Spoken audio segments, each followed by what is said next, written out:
আসসালামু আলাইকুম। Bikrampur best furniture শোরুমের পক্ষ থেকে চলে আসলাম আবার একটা শর্ট ভিডিও নিয়ে। এই মুহূর্তে আমরা ভিডিও স্ক্রিনে একটি বেড দেখতে পাচ্ছি।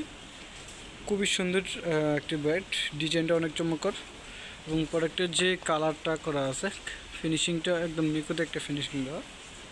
5x7 ফিট হচ্ছে সাইজ। এই ডিজাইনটি যদি কারো পছন্দ হয়ে থাকে যে এই মডেলটা নিতে যাচ্ছেন, অবশ্যই স্ক্রিনশট নিয়ে আমাদের পেজ ইনবক্স করবেন। আপনি চাইলে কিন্তু কালার কাস্টমাইজ করেও নিতে পারবেন, অথবা যেই ডিজাইনটা যেই কালারটা আছে সেম কালারটা আমাদের কাছ থেকে নিতে পারবেন। এই মডেলটি যদি কারো পছন্দ হয়ে থাকে অবশ্যই স্ক্রিনশট নিয়ে আমাদের পেজে ইনবক্স করবেন। আমাদের লোকেশনটা হচ্ছে যমুনা ফিউচার পার্কের উত্তর পাশে কুড়িল চৌরাস্তা, কুড়িল রাজবাংলা এটিএম বুথের পাশে বিল্ডিং 56 হচ্ছে হোল্ডিং নম্বর। সরাসরি এখানে এসে শোরুম ভিজিট করে আপনি আপনার পছন্দের প্রোডাক্টটি নিতে পারবেন।